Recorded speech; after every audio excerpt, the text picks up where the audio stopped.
kábíyèsí o ọba tẹ́rẹ̀rẹ̀ kárí ayé ọba tá a mọ̀ tá ò lè mọ̀ tán.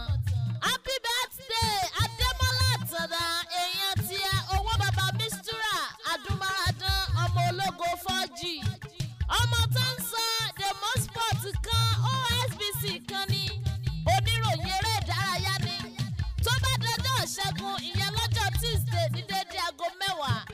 ẹ̀yin ayé rédíò yìí sí 104.5 lẹ́ẹ̀tọ́ ọmọ bó ṣe ń lọ bó sì jẹ́jọ́ Thursday ní àbí Saturday ẹ̀yin ẹ̀ṣẹ́ àti yín sí kétékété lẹ́ẹ̀mọ́ gbóhùn àtàndá. Congratulations o jàre mo kí ọ ọmọ wọn nìbàdàn nílé Olúyọ̀lé wọ́n lé ọlọ́lọ́dún kan lónìí àtàndá ayé òní rin ògo rẹ mọ́lẹ̀ inú ògo rẹ tó ń jò wẹ́rẹ́wẹ́rẹ́ yìí ayé òní bomi pa. Adémọ́lá mọ̀ wọ tàwọn alábòsí o ṣe ni kó kọ tí ikú sí wọn wọ́n rò bí ná táwọn lè pa ni ṣùgbọ́n wọn ò mọ̀ pọ́lọ́ lọ́tàn tí ó sì fi sú ìjì ẹ̀lẹ́nì kankan lọ́wọ́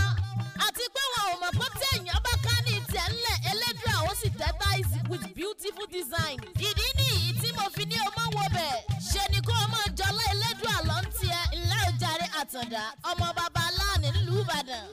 ọmọ wọn nìbàdàn nílé Olúyọ̀lé ìlú Ògúnmọ́lá ọwọ́ kẹ́mbẹ̀rẹ́ bí ìjà ìlú ìbíkúnlé àṣeyí òwú bí Olódùmarè ọmọ jẹ̀gídẹ̀ karanfi karanfọ́rin wọn Ìbàdàn mọ́jà